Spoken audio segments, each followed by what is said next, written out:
Bonsoir à toutes et à tous, vous regardez Bienvenue en Ile-de-France sur le Figaro TV et comme tous les jours on aborde ensemble les sujets qui vous concernent et qui concernent bien sûr notre région. On ouvre cette émission avec notre grand dossier qui est consacré au nouveau visage de la prostitution au Bois de Boulogne. 2 journalistes du Figaro ont enquêté sur le quotidien sordide d'un des plus grands bois de la capitale. Agressions quotidiennes, raquettes, viols, misère. Depuis l'adoption de la loi de 2016, les conditions de vie des prostituées du bois ne font que de se dégrader et l'état sécuritaire avec. Alors quelles sont les solutions mises en œuvre sur le terrain? Comment sortir de cette situation, et puis quel doit être évidemment le rôle du politique? On essaye de répondre à toutes ces questions, on le fait avec nos invités en plateau dans une minute. En culture, l'exposition événement du musée Jacques Marandré consacrée à Georges de la Tour, peintre de génie, maître du clair-obscur, connu notamment pour ses scènes intimes et poétiques. Le Figaro hors série y a consacré son tout dernier numéro.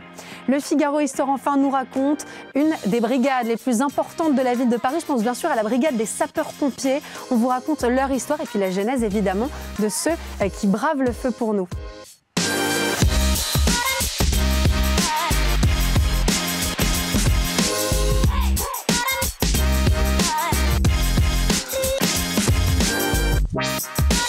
Le nouveau visage du Bois de Boulogne est terrifiant. C'est ce que nous révèle l'enquête de Paul-Henri Vallée et Victoire Lemoine qui ont réalisé un reportage pour le Figaro. Ils y décrivent des agressions quotidiennes, un climat de violence permanent, des raquettes et puis surtout la peur et les drames humains qui s'y jouent. Ce qui devait être un poumon vert pour la capitale ressemble plus à une zone de non-droit aujourd'hui et les choses ne cessent de se dégrader. Alors on va en discuter évidemment avec nos excellents invités autour de la table. Paul-Henri Vallée, vous êtes journaliste pour le Figaro. Vous êtes avec Victoire Lemoine, rédacteur de cette excellente enquête. Merci beaucoup d'être là. Julie Boileau, élu Horizon du 16e arrondissement de Paris. Et Rodolphe Baron, vous êtes vice-président de la Fédération Magdalena et directeur de l'association Solentiel.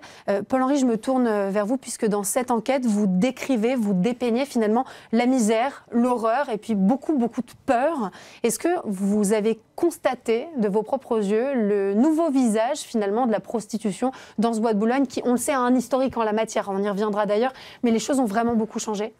Alors oui, alors pour commencer, je veux faire une distinction entre le Bois de Boulogne en général et ce visage de la prostitution qu'effectivement on a particulièrement décrit dans notre enquête. Le Bois de Boulogne fait 850 hectares et les Parisiens continuent de s'y promener tous les jours. Il y a des personnes qui viennent y courir. Voilà, ça reste un lieu de détente et de loisirs, mais effectivement... Donc il y a différents publics qui cohabitent il y a aussi, différents il faut bien le publics préciser. Et en fonction des lieux et des horaires, le bois n'a pas du tout le même visage, justement. Nous, on s'est principalement, du coup, attaché à décrire la prostitution au Bois de Boulogne. Et dans certaines zones, comme l'allée de la Reine Marguerite qui traverse le bois de part en part, à la tombée de la nuit, effectivement, ça devient très dangereux pour les prostituées aujourd'hui. Cette cohabitation qu'on a commencé à évoquer, et puis cette coexistence, elle est là quand même depuis un moment, depuis les années 60, les familles aisées du 16e arrondissement, mais il y a aussi les joggers, les familles qui viennent se promener, côtoient tous les jours finalement ce milieu de la prostitution. Vous l'avez dit, c'est vrai qu'il y a une distinction entre le Bois de Boulogne la journée et le Bois de Boulogne la nuit, mais malgré tout, c'est des populations qui cohabitent. Est-ce que la réalité, elle était moins sordide il y a encore quelques années? Je ne suis pas sûr que ce soit vraiment moins sordide. La sœur Magdalena est présente au Bois de Boulogne depuis 1998 et donc la prostitution est une violence. En soi. En soi. C'est-à-dire que les personnes sont dans la misère, elles viennent se prostituer souvent pour envoyer de l'argent dans leur famille ou elles ont plein de raisons, mais en soi elles subissent des actes qu'elles ne voudraient pas subir si on ne leur donnait pas d'argent. C'est-à-dire que c'est violent et le Bois de Boulogne a toujours été violent. Peut-être ce qui se joue en ce moment c'est une paupérisation, c'est-à-dire que la prostitution se digitalise, donc les clients les plus fortunés vont sur l'ubérisation exactement, mais du coup restent dans la rue et dans le Bois de Boulogne les personnes les plus pauvres, y compris avec les clients les plus pauvres, et il y a beaucoup de violence, mais il y a toujours eu de la violence. Donc une violence qui s'accentue et finalement qui crée de nouvelles situations problématiques, mais ce que vous nous dites, c'est qu'elles existaient auparavant, peut-être qu'elles s'accentuent? Oui, d'ailleurs on le voit bien dans l'article, il y a une personne qui dit qu'elle a été violée en 2012, et de toute façon, dans toute l'histoire de la prostitution, les personnes sont violées. Ça, c'est une réalité. Et elles sont généralement violées avant l'entrée en prostitution. Il y a d'abord une destruction du corps avant que la personne puisse réellement se prostituer. Voilà, donc c'est vrai que il y a un phénomène quand même d'augmentation de la violence au Bois de Boulogne, ça c'est une certitude. Oui, que il va falloir traiter. Très bien, Paul-Henri, avec l'aide de Victoire Lemoine, sur justement aussi une nouvelle typologie de consommateurs, de clients, et une nouvelle typologie aussi de personnes qui se prostituent, avec derrière en toile de fond cette paupérisation et donc cette misère sociale qui s'accentue. Est-ce que c'est là finalement le nerf de la guerre, ou c'est aussi tout cet écosystème sur lequel on va revenir qui profite de cette économie de la prostitution? Alors effectivement, oui, il y a plusieurs facteurs qui s'entrechoquent et qui expliquent cette augmentation de la misère. Mais effectivement, du côté des clients, on observe que les personnes qui étaient, enfin pas les plus fortunées, mais qui pouvaient être un peu aisées auparavant et qui allaient au Bois de Boulogne, ne s'y rendent quasiment plus aujourd'hui, notamment avec le développement des plateformes d'escorting en ligne. Ils ont massivement déserté ce coin un peu reculé que peut être le Bois de Boulogne. Et on se rend compte que c'est devenu aujourd'hui la prostitution la plus low cost qui soit. Donc on va y voir, moi nous, les personnes qu'on y a croisées, c'est quand même principalement des personnes issues de l'immigration, voire migrantes. On a notamment des livreurs Uber qui s'y rendent. Et forcément, quand on a une population défavorisée comme ça, qui fréquente massivement cette zone, ça n'amène pas de la sécurité. Sécurité qui n'était par ailleurs pas garantie avant. Qui n'était pas garantie avant, donc on imagine mais effectivement, bien comment ça peut s'aggraver. La situation empire, oui. J'aimerais avoir votre œil d'élu. Oui, mais cette insécurité, elle n'est pas seulement le soir quand les prostituées sont sur le terrain. C'est également en journée. On le voit quand on discute avec un certain nombre de riverains, d'habitants, de personnes qui côtoient le Bois de Boulogne, parce que c'est le poumon vert du 16e. Et dans le bois, il y a beaucoup d'usages. Il y a des usages récréatifs, vous avez des restaurants, vous avez des clubs sportifs. Donc effectivement... Alors que dénoncent les riverains ? Pardon ? Que dénoncent les riverains ? Quelle forme d'insécurité ils dénoncent, par exemple, en journée ? En journée, c'est vous rencontrez des personnes avec des mines patibulaires qui sont menaçantes, qui vous font peur, qui parfois sont agressives, verbalement, qui peuvent être agressives également dans les faits, physiquement. Et donc, oui, il y a un sentiment d'insécurité. Ce n'est pas forcément des clients, c'est qu'à un moment, il y a une faune qui se greffe à cette prostitution qui s'est paupérisée. Et donc, vous avez un certain nombre de personnes qui sont drogués, qui vendent de la drogue, qui sont eux-mêmes consommateurs. Vous avez des personnes, et c'est bien dit dans votre enquête, vous avez des personnes qui vendent de la nourriture. Enfin voilà, ils sont très pragmatiques. Ils se baladent avec des caddies, ils vendent de la nourriture dans des conditions sanitaires qui ne sont pas normales. Vous avez des personnes qui errent, qui zonent. C'est souvent des hommes seuls. Et oui, ça effraie. Moi, je vais vous donner des anecdotes. J'ai 2 anecdotes.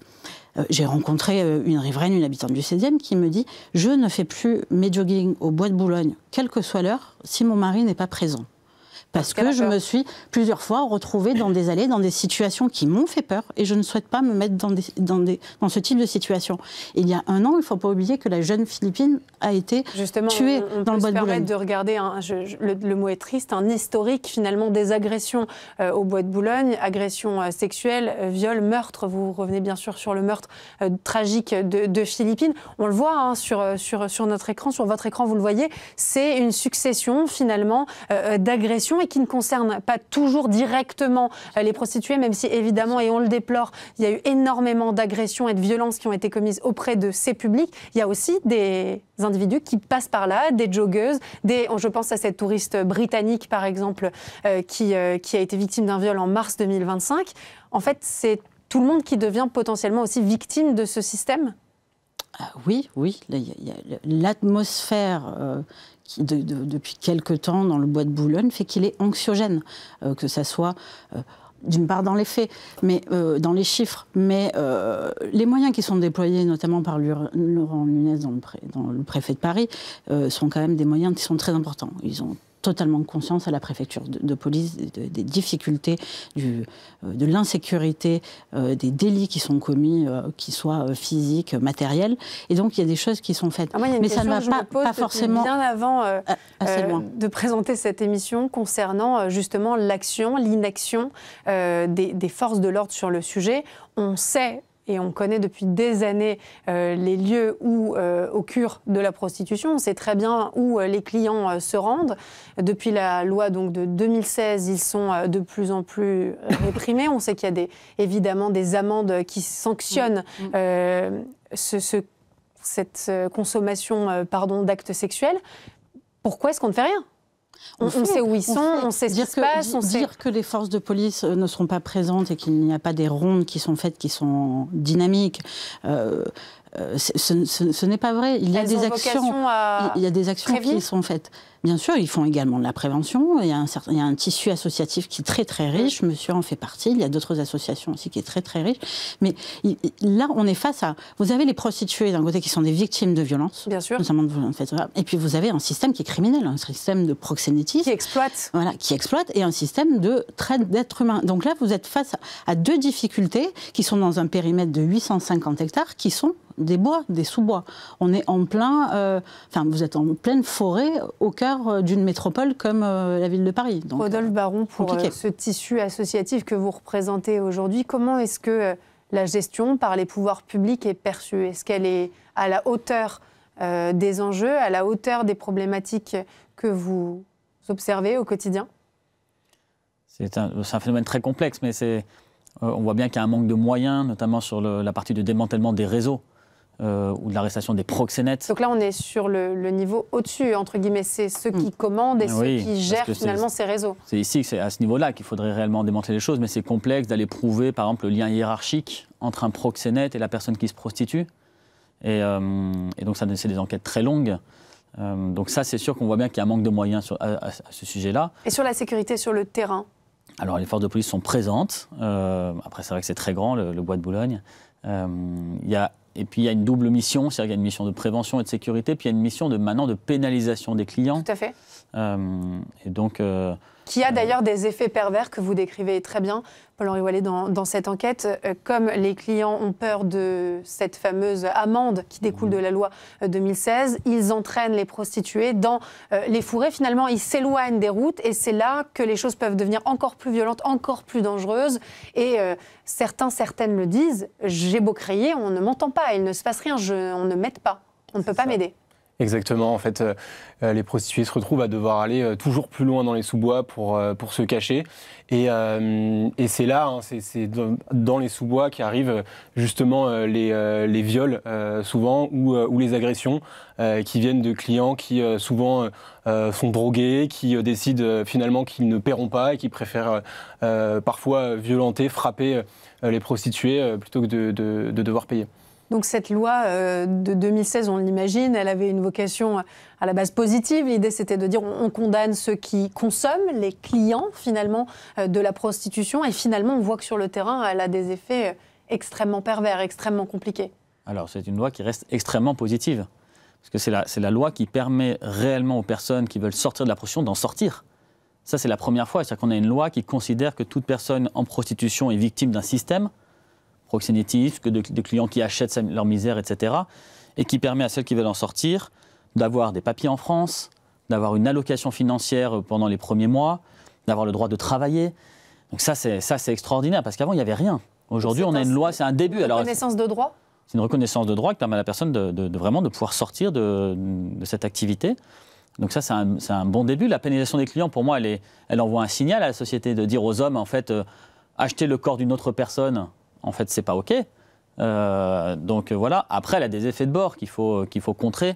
Mais en soi, oui, qu'on ne maîtrise pas toujours, puisque par exemple, la question des plateformes et l'ubérisation de notre société est un phénomène incontrôlable et qui dépasse évidemment largement le sujet de la prostitution. Et le problème du bois de Boulogne, de la violence au bois de Boulogne, ne concerne pas que la prostitution. Donc c'est vrai que les violences qui augmentent, moi je ne le mettrai pas sur le compte de la loi 2016, je le mettrai sur le compte de l'ubérisation, on en parlait tout à l'heure, et des violences sur le bois de Boulogne qui augmentent. Les personnes prostituées en font les frais au passage. Je suis totalement d'accord avec monsieur quand il dit que l'avantage de la loi 2016, c'est vraiment la création de ces parcours de sortie de prostitution. J'ai eu, au mois de juin, j'ai eu le plaisir de pouvoir me rendre à l'antenne Lazare des captifs, aux captifs de la Libération avec Pierre-Yves Bournazel, où nous avons pu, donc il y a une association également qui aide les personnes à sortir et de la prostitution et qui a l'agrément donc pour ces PSP. Et nous avons pu discuter avec ces personnes dans des situations de prostitution qui sont pleines de dignité, qui ont quand même des destins fracassés. On est face à des gens qui sont vraiment victimes. Et cette loi de 2016 a eu le mérite justement de créer un certain nombre d'outils qui sont à la main d'associations et de l'État pour sortir ces personnes de la prostitution. Et il faut dire que ça fonctionne bien. Sur le Bois de Boulogne, il y a quand même plusieurs dizaines de prostituées qui sont suivies dans ces PSP. Et qui ont accompagné, j'imagine, et qui ont retrouvé sur aussi la recherche de cette information que vous nous décrivez, puisqu'il faut la connaître. Cette loi, il faut connaître ses ressorts. Il y a des associations qui maraudent la nuit, font cette information-là. Oui, et les accompagnent. Et puis ensuite, il y a des travailleurs sociaux qui vont accompagner dans ces associations, nous compris, pour les permettre de sortir. Mais c'est vrai que la loi de 2016 a eu également des inconvénients, et on en discutait en coulisses avec monsieur, en plus du Covid, qui a eu également des effets pervers sur l'ubérisation de la prostitution. La loi de 2016, l'année prochaine, ça fera 10 ans qu'elle a été votée. Il faudra certainement faire un bilan, faire un état des lieux. Et moi, je le dis sans difficulté, c'est une position très personnelle. Je pense qu'il faut discuter sans tabou de la réouverture des maisons closes. Je ne dis pas que c'est l'alpha et l'oméga, mais du moins, il faut se poser la question en fonction de depuis 10 ans, qu'est-ce qui s'est passé, quelle est la situation, quelle est la situation pour protéger les travailleurs et les travailleuses du sexe. Pour leur offrir une sécurité sanitaire, pour leur offrir une sécurité aussi dans leur intégrité personnelle, avoir un cadre légal, un cadre fiscal, pouvoir également couper le maximum de vivres, si j'ose dire, les réseaux. De nouveau sanctionnés, par exemple par une amende? Alors ça, c'est vraiment des discussions à avoir. Parce que c'est un sujet complexe, et on le voit bien. C'est un sujet très complexe. Mais il faut l'ouvrir sans tabou. Parce qu'il y a un moment, on a la difficulté du proxénétisme. Ce sont des réseaux criminels. Vous avez également des réseaux criminels qui sont la traite d'êtres humains. Bien sûr. Enfin, il y a un moment où il faut trouver également des solutions. Et donc pour vous, il faut travailler sur toutes les pistes envisageables. Discutons-en. Quand on parle de ces destins brisés, Paul-Henri Vallée, il y a de nombreuses personnes avec lesquelles vous avez pu échanger, avec lesquelles vous avez pu discuter, des témoignages que vous avez pu recueillir. Qu'est-ce qui vous a le plus marqué de par ces témoignages, des histoires, des destins, comme le disait Julie Boileau, qui sont fracassés? Ouais. Ce qui nous a marqué en premier, c'est vraiment effectivement cette misère qu'on retrouve dans le quotidien de ces prostituées, qui est vraiment sordide, hein, pour le coup. Souvent, alors c'est des parcours qui sont souvent assez similaires. C'est des prostituées qui viennent pour la majorité d'Amérique du Sud. Aujourd'hui, dans les allées du Bois de Boulogne, on retrouve beaucoup de personnes qui viennent du Pérou et qui sont pour la plupart des personnes transsexuelles. Effectivement, celles qui travaillent la nuit nous confient que la plupart du temps, ils travaillent soit alcoolisés, soit sous cocaïne, parce qu'en dehors de ça, en fait, ils n'arriveraient même pas à tenir jusqu'au bout de la nuit. On est face à des personnes, il y en a très peu qui m'ont... quasiment aucune d'ailleurs, qui ne m'a pas dit qu'elles avaient été agressées ou violées. La violence est systématique. La violence est systématique. Sous différentes formes. C'est ça, elle vient à la fois des clients, elle vient des réseaux de prostitution qui viennent leur demander, leur taxer une partie de leurs revenus. Oui, quand on parle de raquettes, on parle aussi parfois de réseaux organisés autour même de ces réseaux de prostitution. Organisés par les personnes qui les ont fait venir en fait au Bois de Boulogne et qui vont leur réclamer en remboursement de leur dette en fait, du billet d'avion et de l'installation qu'on leur a proposé au Bois de Boulogne. Voilà, on vient leur demander souvent jusqu'aux 2/3 de leurs revenus. C'est terrible. C'est toutes ces choses-là qui nous ont frappés. Ouais. Valérie Montandon s'était exprimée sur le sujet sur le plateau de Bienvenue en Ile-de-France. C'était il y a à peu près un an. Elle nous avait parlé de la nature particulière des bois et de la difficulté de les administrer. Je vous propose qu'on l'écoute et je vous fais réagir dans la foulée. La configuration du Bois de Boulogne et de Vincennes est particulière. Ce sont des bois urbains, il y a des spécificités, ce sont des grandes étendues. Il y a, comme vous l'avez dit, un écosystème qui, bien sûr, attire beaucoup de rôdeurs et de gens qui sont malveillants. Les personnes en situation de prostitution attirent déjà une clientèle. Ensuite, il y a aussi des rôdeurs et des gens qui gravitent autour, qui sont d'ailleurs souvent aussi source de violence pour ces personnes en situation de prostitution. Il y a bien sûr le sans-abrisme, où il y a aussi des violences entre différentes bandes personnes sans-abri. Donc tout cet écosystème fait en effet que la sécurité est beaucoup plus dure encore à appréhender que dans un système, dans une ville, dans un milieu urbain. Ce qu'on comprend, c'est que de par l'organisation presque territoriale, géographique des bois, c'est extrêmement complexe à administrer. Je me souviens à l'époque d'avoir lu un papier où ils avaient cartographié justement la manière dont les bois fonctionnaient et on se rend compte que c'est un véritable casse-tête et notamment sur ce sujet des agressions. On parle évidemment de la prostitution et des conséquences de ces clients qui cherchent de plus en plus à se cacher, mais c'est vrai aussi pour le kidam qui passe dans le bois le soir et qui peut se retrouver dans une situation, un vrai coupe-gorge. Oui, mais c'est pour ça que les bois, et en particulier le bois de Boulogne, nécessitent d'avoir une organisation de sécurité propre.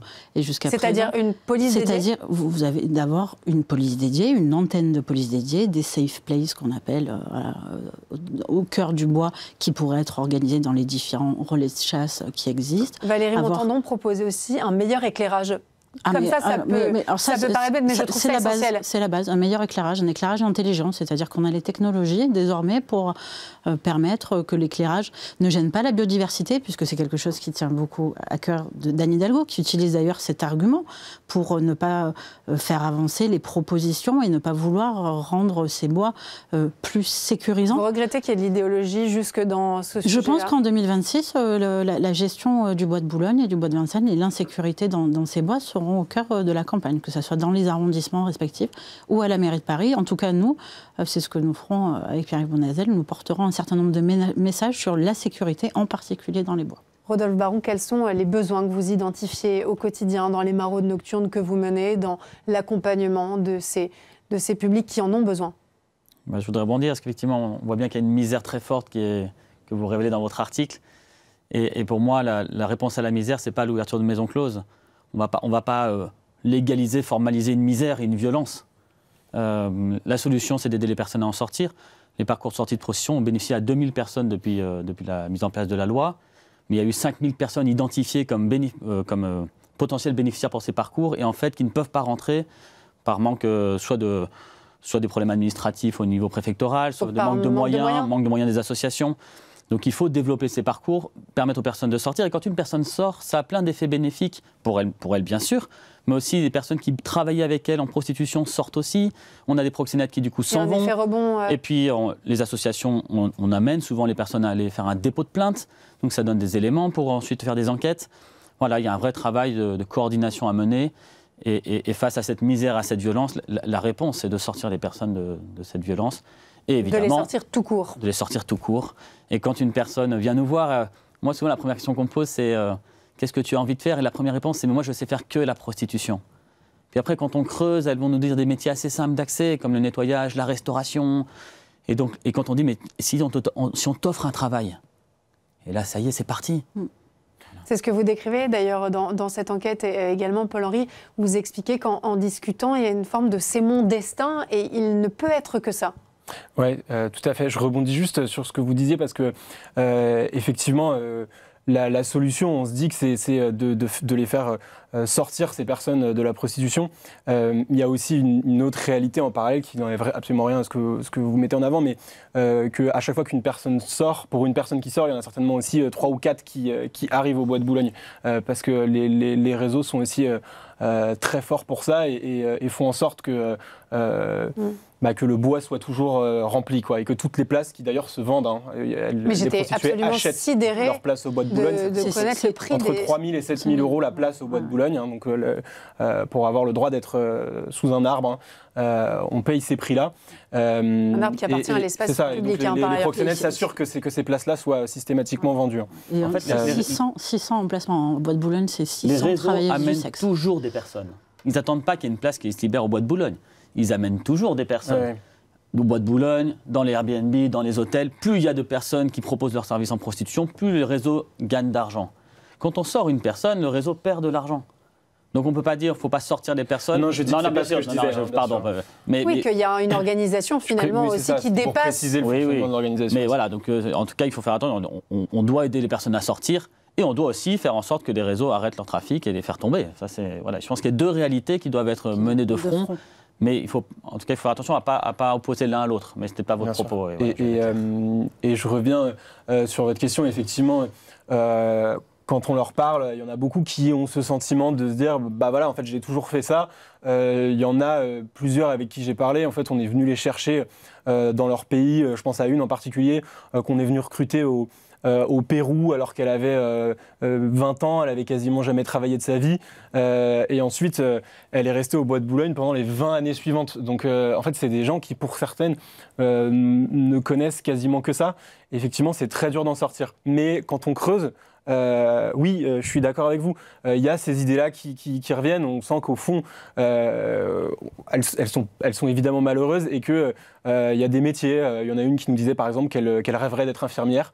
Voilà. Mais elle se dit, déjà en attendant, il faudrait qu'elle ait remboursé sa dette en fait, pour pouvoir commencer à envisager. Il y a une emprise évidemment qui est immense, des réseaux, financière. Pour pouvoir commencer à envisager un parcours de sortie, parfois il faut déjà sortir de l'emprise du réseau et ça c'est très difficile. D'où la nécessité donc de démanteler ces réseaux et je vous rejoins, je parlais tout à l'heure de comment est-ce qu'on peut changer les choses, comment est-ce qu'on peut définitivement briser cette roue et finalement on a l'impression que tout se joue au niveau supérieur. Ce sont ces réseaux qu'il faut d'abord démanteler si on veut espérer, en dehors évidemment de l'accompagnement du quotidien pour aider ces personnes en situation de prostitution à sortir de ces schémas, il va falloir qu'on trouve des solutions au plus haut niveau. Mais là, ce sont des solutions qui doivent venir de l'État. Ah, c'est des solutions, oui, qui dépendent bien entendu de l'État et de l'action, notamment de la préfecture de police dans l'exécution des mesures. Mais les trafics ruissellent, c'est-à-dire que vous allez avoir dans le même écosystème des personnes qui sont à la fois dans le proxénétisme, le trafic de drogue, les agressions, le racket. Enfin, c'est des nébuleuses. Et il faut taper. On avait eu une émission sur les salons de massage. C'est exactement. On est également dans une économie pareille, parallèle, très organisée des réseaux. Et tout est, il y a des ramifications, tout est lié. Et c'est des actions qui sont à mener de front, mais la difficulté, c'est que là, on est vraiment dans de l'investigation, avoir des moyens, amener la preuve. C'est très difficile. Et vous demandez à ce qu'on ait plus de moyens ? Mais des moyens, on en demande toujours. À partir du moment où on veut de la sécurité, forcément des moyens. Il y a une priorisation, je veux dire, dans la demande de ces moyens. Là, en tout cas, la priorisation, c'est de faire en sorte que les deux bois parisiens, et en particulier, en tant qu'élu du 16e, le bois de Boulogne, on retrouve quand même une sérénité vis-à-vis de l'ensemble des personnes qui utilisent ce bois. Je vous dis, moi, j'ai une autre anecdote. J'ai un papa qui est venu me voir en me disant « Mes 2 filles ont des activités sportives dans des clubs au Bois de Boulogne. Ce sont des grandes adolescentes, bientôt des adultes. Nous ne les laissons plus aller faire leur activité sportive seules parce que elles ont peur. Et puis, il y a la psychose. Il y a une psychose qui s'est créée avec tous les événements dont vous avez montré qui posent problème. Donc, il y a une corrélation de choses qui fait qu'on a besoin des moyens de l'État, on a besoin des moyens de la ville. Et vraiment, il faut que la ville de Paris a la possibilité également, dans ses marges de manœuvre, dans ses compétences également, d'être beaucoup plus proactive sur ce que doivent devenir ces bois et arriver à récupérer une sérénité et un usage récréatif. Et on peut évidemment pas fermer les yeux sur cette violence inouïe de ces clients notamment et de ces publics qui gravitent autour du Bois de Boulogne. Et ça a énormément de raisons de nous inquiéter d'un point de vue de société, puisqu'on se rend compte que si on arrive à des agressions, à des viols comme ceux qu'on a décrits depuis le début de cette émission, c'est qu'il y a évidemment des comportements complètement anormaux dans notre société et qui découlent sur des schémas de violence comme ceux qu'on a décrits. Un grand merci à tous les 3 d'être venus nous en parler sur ce plateau. Merci beaucoup pour cette excellente enquête dans le Figaro. Paul-Henri Wallet et Victoire Lemoigne. Et à bientôt, on aura l'occasion évidemment de continuer à traiter de ce sujet. Et vous avez raison, c'est un sujet qui va driver les municipales de 2026. Donc on en parlera longuement. Un grand merci et on passe tout de suite à l'entretien culture.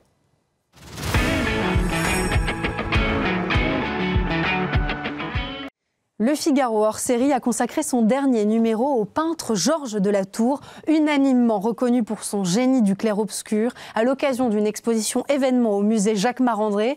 Une trentaine d'œuvres y sont présentées et elles nous permettent d'apprécier la grâce et le dépouillement de ces tableaux où les ténèbres règnent en maître pour s'illuminer à la lumière d'une bougie. L'occasion également de mieux comprendre cet illustre inconnu. On va en parler évidemment avec Isabelle Schmitt. Merci beaucoup d'être avec nous, Isabelle. Merci. Vous êtes rédactrice en chef de la rédaction du Figaro Histoire. Et dans l'éditorial de Michel de Gégère, qui introduit ce nouveau hors-série, on découvre et on s'étonne que Georges de la Tour ait été injustement oublié pendant près de 2 siècles, confondu même avec Caravage, Velázquez. Comment est-ce qu'on peut expliquer de telles erreurs ? Alors, il n'est pas le seul à avoir été oublié. D'ailleurs, je ne crois pas qu'il ait été confondu avec Caravage, parce que Caravage lui-même a été oublié, mais après, il a été rapproché de Caravage. C'est pour ça qu'aujourd'hui, on dit souvent la Tour et le Caravage français. On verra que ce n'est pas totalement vrai. C'est pas tout à fait vrai. Mais en tout cas, Caravage, Vermeer, Georges de la Tour sont à un moment passés de mode. Le fameux clair-obscur dont on parlait n'était plus à la mode assez vite, en fait, après leur mort, quelques décennies après. Et donc, petit à petit, leur peinture a disparu, non pas physiquement, parce qu'en tout cas pour Georges de la Tour, les tableaux sont restés, mais ils ont été attribués à d'autres, effectivement, aux Espagnols, à Velázquez dans sa partie la plus populaire, Zurbarán, Murillo, Guido-Reni en italien, Van Honthorst ou Terbruggen des Hollandais. Et ce n'est qu'en 1915 que Hermann Voss, un historien d'art, a rapproché 4 tableaux nocturnes et les a attribués à ce moment-là. Ils sont de la même main. Et l'un d'eux, au moins, était signé, Georges de la Tour, mais on avait oublié jusqu'à son nom. En fait, il ne disait plus rien à personne. Il ne figure pas dans les encyclopédies artistiques de l'époque. Et donc, en 1915, Hermann Voss a dit non, ça n'est pas ni Murillo, ni Velázquez, ni Guido-Reni, c'est Georges de la Tour. Et c'est un même peintre qui a peint ces 4 tableaux-là. Autre part de mystère, derrière l'artiste, il y a évidemment un homme que l'on connaît finalement assez peu. Vous le qualifiez dans le hors-série d'illustre inconnu. C'est vrai qu'on sait assez peu de choses sur lui et surtout on sait des choses grâce à lui. Alors c'est toujours très intéressant parce que ça nous oblige à le questionner. On sait qu'il était fils de boulanger, on sait qu'il a eu une formation, qu'il est devenu l'homme du roi, qu'il a appris beaucoup de choses à son fils, Étienne, à qui il a eu à cœur de transmettre un certain nombre de choses. Donc c'est aussi son attachement à la Lorraine. Qu'est-ce que ça dit de lui, ces éléments biographiques? Ça dit, je pense, toute la complexité d'une époque où l'on pouvait arriver à être peintre ordinaire du roi, parce que Qu'est-ce que ça veut dire, peintre ordinaire du roi? En fait, c'est une distinction honorifique dont le peintre peut se prévaloir pour dire qu'il a, non seulement il a fourni au roi des peintures, mais le roi l'apprécie suffisamment pour lui offrir un logement et un atelier au Louvre. D'accord. Ce qui n'est pas rien. Il apparaît même dans certaines archives, on dit que c'est un des commensaux de Louis XIII. Ça voudrait dire qu'il a partagé un repas avec Louis XIII. En tout cas, ce qui est sûr, c'est que Louis XIII, quand il vient en Lorraine, dans les années 1630, alors que la France envahit le duché de Lorraine, en fait le duc de Lorraine est très maladroit vis-à-vis de la France, prend plutôt le parti anti-français, et du coup le roi Louis XIII et ses troupes envahissent la France. Et bien Louis XIII, quand il vient, voit un tableau de Georges de la Tour, qui est le Saint-Sébastien soigné par Sainte-Irène après son martyre, et il tombe en arrêt devant ce tableau. Alors on ne sait pas s'il demande ou si la tour fait une copie, toujours est-il qu'il a une copie et on raconte qu'il fait enlever tous les autres tableaux de sa chambre pour n'avoir que ce seul tableau. Donc on connaît suffisamment, on connaît cet épisode-là, plus ou moins légendaire, mais en tout cas quand même Louis XIII a ce tableau, la tour a le titre de peintre ordinaire du roi. Mais pour autant, on ne sait pas en fait où il s'est formé. Est-il allé en Italie? Est-ce que c'est là qu'il a découvert Caravage? Là, il y a un gros point d'interrogation et autant de mystères. Beaucoup de mystères. Et en fait, son fils Étienne sera peintre comme lui, sera anobli, ce que la tour rêvait ne sera jamais de son vivant. On le retrouve dans quelques actes civils, mais enfin des traités de vente, des choses comme ça. Rien, pas une ligne de sa main qui décrive sa peinture, qui dise ce qu'il a voulu faire, mais c'est ce qui le rend passionnant. Michel de Gégère explique que du coup, ça nous oblige à une sorte de face-à-face direct avec son œuvre et un dialogue avec ce qu'il nous a laissé. Un dialogue qui est très émotionnel, qui est très poétique, de par aussi cette fascination entre cet homme et la lumière. J'ai parlé tout à l'heure de ténèbres, c'est pas tout à fait vrai, c'est plutôt la nuit et la lumière. C'est finalement l'occasion d'apprécier avec quelle délicatesse il fait jaillir cette lueur dans la nuit. On parle plus communément de clair-obscur, mais il a une manière tout à fait personnelle, très originale aussi, de travailler ce clair-obscur. Oui, c'est vrai que si, je vous disais, la tour est-il le Caravage français, c'est pas sûr, parce qu'en fait, Caravage, on reconnaît comme une sorte d'inventeur du clair-obscur, ce contraste entre l'ombre et la lumière. Là, il y a des ténèbres chez Caravage. Il y a des ténèbres chez Caravage et il y en a chez Latour aussi. Mais Caravage, il a une utilisation de la lumière très théâtrale. Ça pourrait être c'est un spot sur une scène de théâtre ou dans une scène de cinéma où tout à coup on éclaire un personnage. Chez Caravage, ça matérialise l'action de Dieu, qui est un peu le grand illuminateur. Quand Jésus va proposer à saint Matthieu de le suivre, la fameuse vocation de saint Matthieu qui est à Saint-Louis des Français, on voit cette lumière qui tombe sur Matthieu, c'est presque qu'il le désigne. D'ailleurs, il dit « moi ». Et bon, c'est très théâtral. Chez la tour, la lumière peut être vue comme dramatique, mais c'est un drame intérieur. En fait, elle est beaucoup plus subtile. Elle émane de sources totalement naturelles, c'est-à-dire une bougie, une torche. Enfin, oui, c'est vraiment la flamme de la bougie qui vacille. Voilà, c'est ça. C'est pas du tout une lumière qui vient de nulle part. Mais elle est beaucoup plus subtile. Vous parliez d'obscurité et de nuit. Je vous citerai une très belle phrase d'André Malraux qui disait « Ce n'est pas l'obscurité que peint Georges de la Tour, c'est la nuit. Il est le seul interprète de la part sereine des ténèbres. » Oui, il aime finalement peindre aussi ce silence, ce calme, la beauté de la nuit. Il y a une forme de douceur finalement. Oui, absolument. Moi, je crois que la nuit chez la Tour matérialise peut-être l'intériorité. C'est l'introspection ça peut être l'introspection, effectivement. Dans la Madeleine pénitente, par exemple, c'est très flagrant. C'est tout à fait ça. C'est tout à fait ça. On voit qu'elle est éclairée par la flamme de la bougie et on voit son visage et on a l'impression, dans cette Madeleine-là, elle a un crâne posé sur un coffre à bijoux et on sent qu'elle est au seuil du repentir. Elle est en train de réfléchir à sa vie, ce crâne qui se reflète aussi dans le miroir. Tout se passe. Voilà, elle réalise qu'en fait, tout ce sur quoi elle a fondé sa vie, la beauté, les plaisirs, etc., en fait, c'est voué à la mort et que finalement, en face d'elle, elle a soit la mort, soit se jeter éperdument dans les bras de Dieu. C'est ce qu'elle va faire. C'est vrai aussi dans les joueurs de dés. Alors, dans les joueurs de dés, effectivement, il y a cette lumière. Mais cette lumière-là, pour moi, elle est différente. Elle fascine ? Oui, elle fascine parce que c'est très subtil. C'est pas du grand théâtre comme Caravage. Mais là, je pense que c'est dans les regards, en fait, que la tour, et dans la lumière de ces regards, que la tour montre ce dont il s'agit dans ce tableau. Et en gros, c'est une scène de Dupri, parce qu'il y en a un qui triche. Je pense au tricheur à l'as de carreau, surtout. Qui est extraordinaire, où on le voit se retourner de manière assez malicieuse. On le voit se retourner, tout est très calme, c'est parfaitement peint, mais on voit à travers ses regards qu'il se passe, qu'il y a une Dupri, qu'il y en a un qui est en train d'être complètement trompé, qui ne se rend compte de rien, qui a l'air un peu niais d'ailleurs, est très content de lui, mais il est en train d'être volé. Et ça, la tour joue aussi dans la lumière des regards qu'il illumine d'intelligence ou de malice ou d'autre chose. Et parfois, c'est le personnage principal, finalement, qui devient cette flamme. Cette flamme devient le personnage principal. Et puis, elle fait vaciller des regards, des expressions chez les personnages qui sont autour, chez les objets, finalement, qu'il décide de mettre en avant. C'est intéressant, finalement, cette inversion dans l'ordre de priorité chez Caravage. On met souvent quand même en avant des personnages forts. Là, on voit qu'il y a cette volonté aussi, parfois, de les oublier, d'oublier le décor et puis de se concentrer sur ce que cette lumière apporte autour, ce qu'elle diffuse. Alors, je suis tout à fait d'accord avec vous sur le fait que la tour fait de la lumière. En fait, on pourrait dire c'est le personnage principal, mais il est caché. Disons que la lumière révèle ce qui fait l'essentiel du tableau. Et c'est particulièrement vrai dans le Nouveau-né, elle est magnifique. Voilà, ce tableau où l'on voit le visage de cet enfant, en fait, qui est éclairé par une bougie. Bon, là, on n'a pas le tableau entier, mais la Sainte-Anne, qui est probablement Sainte-Anne, la grand-mère, cache la flamme, pardon. Donc, on ne voit pas directement la lumière, on voit la lumière sur l'enfant. On la devine sur l'enfant. On la devine. Et pourquoi ? Parce que si c'est le Christ, il est dit dans le prologue de Saint Jean, en lui était la vie, et la vie était la lumière des hommes. La lumière brille dans les ténèbres, et les ténèbres ne l'ont pas arrêtée. Donc, en fait, cet enfant est la lumière.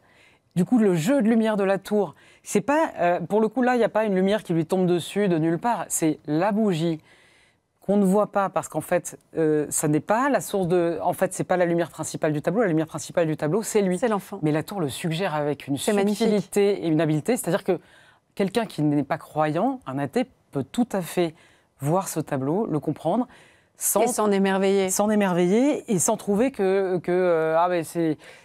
cette lumière est artificielle et voilà. Donc, et pourtant, on ne peut pas nier la dimension très spirituelle de ces toiles, derrière une fausse simplicité, la poésie aussi qui s'en dégage. Vous nous avez expliqué avec quelle subtilité il conçoit finalement la mise en avant de certains objets dans ces toiles. Michel de Gégère écrit « Loin de lui l'idée de manifester la grandeur de Dieu par la splendeur des formes, il leur préfère la réserve qui révèle la vie intérieure. » Encore une fois, on revient à cette notion de grande spiritualité et puis d'intimité finalement aussi. Ce sont des scènes qui révèlent une certaine intimité. Il y a un tableau notamment très frappant dans l'exposition, c'est Job, raillé par sa femme, où on voit Job qui a l'air presque au fond d'une cellule, mais en fait il est assis sur une pierre, il a cette maladie de peau, il est complètement en déréliction, et sa femme lui dit « Mais pourquoi ne te révoltes-tu pas contre Dieu ? En fait, il t'a tout enlevé, il blasphème. » Et lui, en fait, il n'y a pas de parole dans ce... Caravage aurait pu montrer deux personnages qui se hurlent dessus, parce que leur dialogue est violent, en fait, dans le fond. C'est pas ce qu'il choisit de montrer. Mais non, il ne choisit pas de montrer ça, il choisit de montrer simplement les deux yeux de ces personnages qui se regardent. Ce sont les deux points lumineux les plus brillants. Ils se regardent intensément et ils ne se comprennent pas. Et ça, je crois qu'effectivement, la tour nous laisse interpréter, comprendre. Il n'impose pas, il n'impose rien. Il y a une liberté d'interprétation. Il y a une liberté d'interprétation, mais il me semble impossible d'imaginer quelqu'un qui n'ait pas de profondeur et de foi pour avoir peint des tableaux religieux. Oui, c'est nécessairement un homme pieux.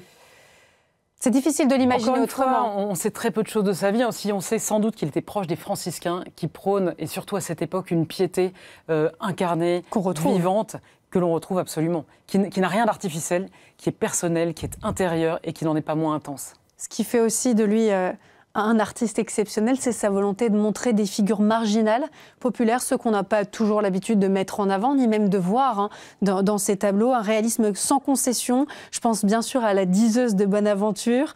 Ce qui est intéressant aussi, c'est qu'il touche du doigt une crainte omniprésente pour l'époque, mais qui perdure, celle de la vieillesse. Et oui. Et c'est omniprésent aussi, finalement, dans son travail. C'est assez présent.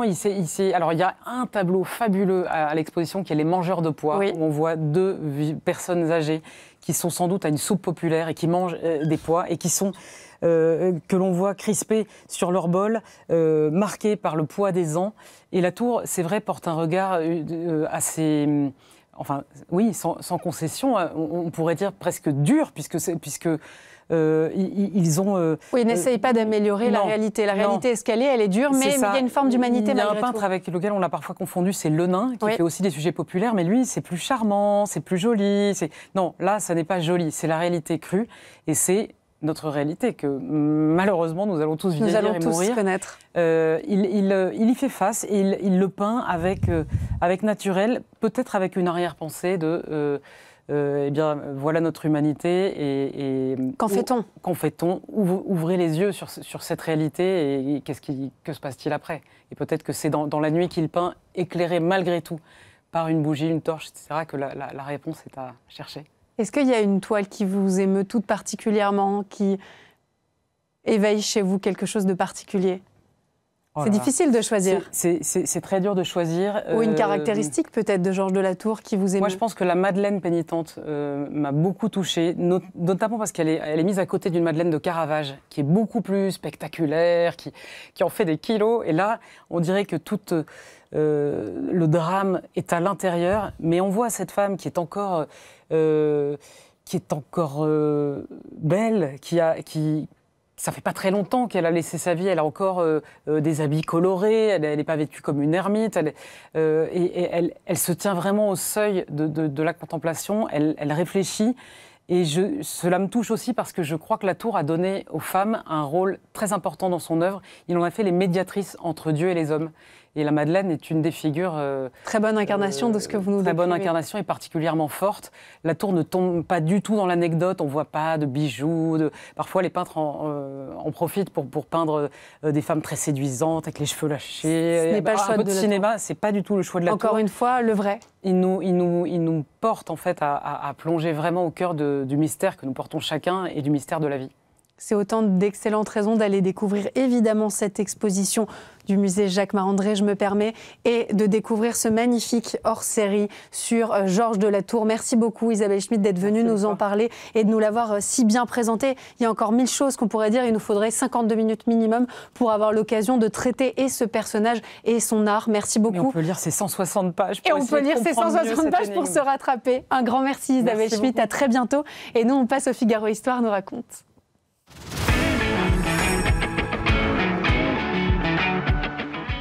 Le Figaro Histoire nous raconte une page de l'histoire de France. On va en discuter avec vous, Luc-Antoine Lenor. Vous êtes journaliste au Figaro Histoire et on va parler d'une date qui a marqué ceux qui nous sauvent du feu. C'était un 18 septembre. Exactement. Ce 18 septembre, on va célébrer un anniversaire qui est assez discret, mais qui est finalement fondateur et très important pour nos vies quotidiennes de Parisiens. Ce sont les 214 ans du bataillon des sapeurs-pompiers de Paris, qui est aujourd'hui la brigade des sapeurs-pompiers, mais qui est le même corps d'armée, le même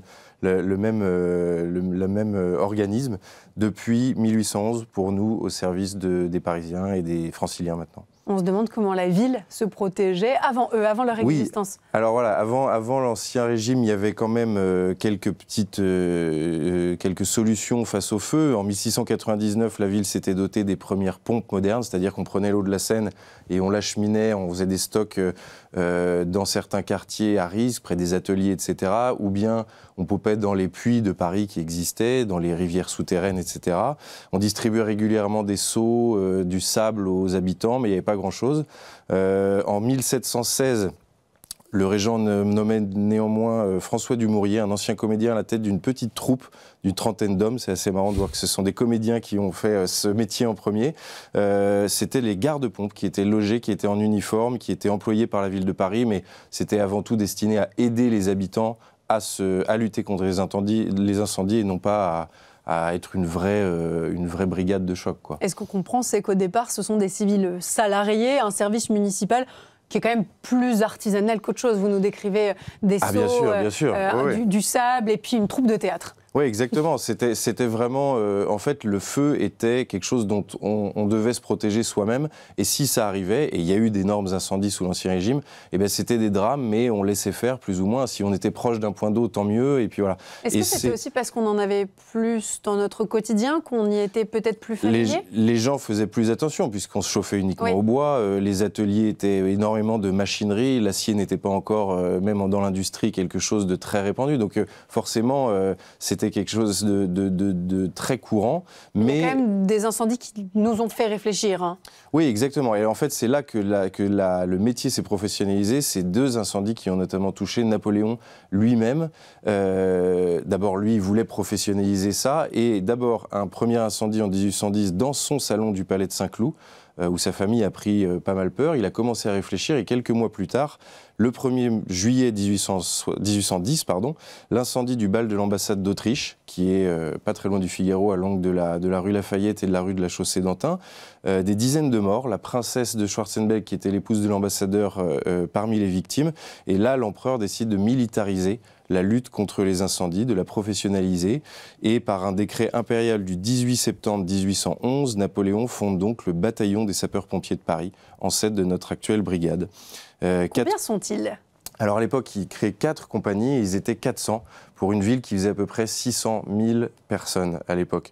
Mais c'était un corps qui commence à s'organiser quand même. Qui commence à s'organiser. On leur fournit des voitures à cheval, on leur fournit des équipements. Eux-mêmes font de la recherche sur comment lutter contre le feu. Ce n'est plus un corps d'assistance à la population de Paris. C'est un corps de lutte contre les incendies qui va au-delà des incendies et qui lutte contre eux de façon directe. Et puis on est sur un modèle un peu plus hybride aussi. Exactement, c'est ça qu'il faut retenir, c'est que cette forme militaire a été choisie, a été retenue par Napoléon sans doute pour donner du poids à ces gens-là, pour leur permettre de passer très vite dans la rue, d'être respectés, de pouvoir réquisitionner du matériel, etc. Et c'est toujours ce qui est en vigueur. Les sapeurs-pompiers sont des militaires. Ah, ce sont des soldats. Ce sont des soldats qui appartiennent, c'est une unité du génie de l'armée de terre, mais qui appartiennent, si vous voulez, à l'armée, mais qui ont une mission civile. Et c'est un statut assez particulier à Paris, quand même, on peut le préciser. Oui, alors il y a aussi des sapeurs-pompiers qui font partie de la marine à Marseille, et nous, on a nos sapeurs-pompiers qui sont une unité du génie. Alors, c'est une unité qui est devenue un régiment avant de devenir une brigade, etc. Et tout au long du 19e siècle et du 20e siècle, ils ont marqué l'histoire de Paris, puisqu'ils ont évité beaucoup de drames. On peut citer en 1887 l'incendie de l'Opéra Comique, où 84 morts, mais on sait que le bilan aurait pu bien plus terrible sans eux. Le drame du Bazar de la Charité en 1897. On a eu l'occasion d'en parler dans l'émission. Voilà, 126 morts. Alors une première controverse à l'époque, puisque on sait que les premiers bouchons des voitures à cheval, etc., ont empêché les pompiers d'intervenir à temps. Ensuite, les pompiers vont montrer qu'ils sont capables de faire de lutter contre aussi l'eau, puisque la crue de la Seine en 1910, il va y avoir beaucoup de victimes et les pompiers seront là pour faire les mariniers, pour évacuer la population, les malades de l'Hôtel-Dieu qui étaient tout à fait concernés par l'inondation. Les pompiers ont aussi leurs héros à cette époque-là. Il faut qu'on cite le caporal François Thibault, qui est un pompier qui a sauvé 10 personnes en 1868 lors d'un incendie rue Saint-Antoine et qui avait utilisé pour une des premières fois tout seul l'échelle à crochet, descendant notamment une femme sur son dos depuis le 5e étage.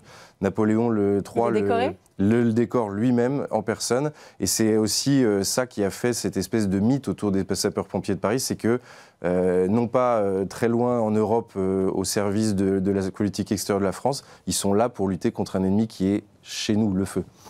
Autre temps et nouvelles épreuves, vous l'avez dit, avec l'inondation de la Seine. Et finalement, tout ça nous amène à une professionnalisation, évidemment, de ce corps. Et puis, vous l'avez dit, à la reconnaissance de leur importance. Cette devise qui est adoptée en 1942 dit quelque chose aussi. Oui, exactement. C'est une devise qui était utilisée par les anciens combattants, etc., mais qui devient la devise officielle en 1942, « Sauver ou périr », qui montre que bien qu'ils sont capables d'intervenir pour les personnes, les animaux aussi, et pour le patrimoine au péril de leur vie, et que ce n'est pas du tout une unité qui est là pour distribuer des choses ou balancer de l'eau depuis très loin. C'est une unité qui a des victimes, qui a des gens tombés au champ d'honneur, etc. C'est ce qu'ils feront d'ailleurs pendant la libération de Paris. Pendant la libération de Paris, alors ce qu'ils n'avaient pas réussi à faire, puisque les gens de la commune leur avaient interdit l'accès, c'est qu'ils n'avaient pas pu sauver les Tuileries en 1870, mais pendant la libération de Paris, il y a eu beaucoup de départs, de batailles de blessés et de départs d'incendies, et ils ont intervenu pendant tout l'été 44, ils ont sauvé énormément de gens. Donc la reconnaissance du peuple parisien ne date pas d'hier. C'est une brigade, donc elle est devenue comme telle une brigade en 1967. Et aujourd'hui, elle couvre Paris et la Petite Couronne avec 77 centres de secours.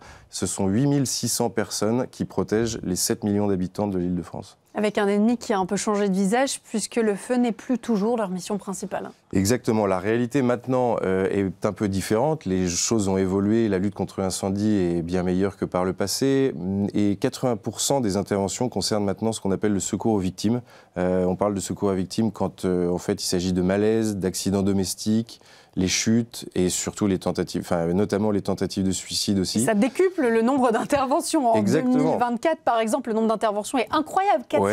474 053 interventions. Exactement, soit 1295 par jour. C'est énorme. Avec 8000 pompiers. Donc ce sont des gens qui sont extrêmement occupés. Leur activité ne faiblit pas. Il y a d'ailleurs des débats autour de est-ce qu'on devrait facturer certains services quand on appelle les pompiers pour rien, etc. Il y a sûrement des excès, mais les pompiers, quoi qu'il arrive, sont encore là pour nos ennuis du quotidien aussi. Bon, ils ont quand même marqué l'histoire récemment avec cette fois-ci un incendie qu'on déplore évidemment, mais où ils ont fait preuve de beaucoup de bravoure. Exactement. Alors ça, c'est l'incendie qui a rappelé à toute la population parisienne ce pourquoi ils étaient faits à la base. C'est évidemment l'incendie de Notre-Dame, le 15 avril 2019. Et ce jour-là, en fait, il est intéressant de constater que l'intervention des sapeurs-pompiers est maintenant étudiée dans le monde entier.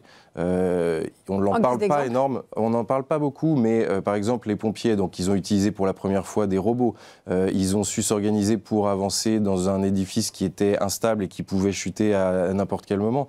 Ils ont moduler la puissance des jets d'eau pour ménager telle pierre, telle statue, parce qu'ils travaillaient en direct avec des architectes, etc. Donc maintenant, dans toutes les écoles et dans toutes les formations de sapeurs-pompiers autour du monde, on étudie ça, et ils ont prouvé avec éclat qu'ils savaient encore faire leur travail dès le départ. Et c'est une vraie histoire d'amour entre les Parisiens et leurs sapeurs-pompiers. Ah oui, alors par contre, c'est vrai qu'avec ça, jusqu'au malaise, jusqu'aux personnes âgées qui traversent la rue, il y a une vraie histoire d'amour entre les Parisiens et la brigade des sapeurs-pompiers.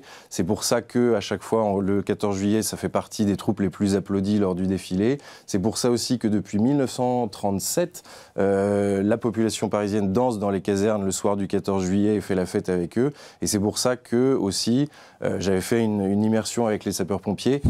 Il est difficile quand on est habillé en sapeur-pompier de payer son croissant ou son café, etc. C'est vrai ? La C'est bien population, normal. exactement. En C'est fait, bien on se normal. dit que c'est tout à fait mérité parce que ces gens-là, en fait, mine de rien, les Parisiens ont une sorte de reconnaissance envers eux parce qu'ils sont toujours prêts là, quand ça va pas. C'est pour ça que vous êtes parfois déguisé en sapeur-pompier. Exactement, il faut. Non, il y a sûrement des gens qui s'amusent Surtout à pour faire le ça. croissant du matin. Merci beaucoup, Luc-Antoine Lenord, de nous avoir parlé Merci. de cette histoire géniale des sapeurs-pompiers de Paris qui sont, vous l'avez rappelé, d'une grande aide au quotidien pour tous les Parisiens. Un grand merci et moi je vous dis à demain dans Bienvenue en Ile-de-France. Je vous souhaite une excellente soirée.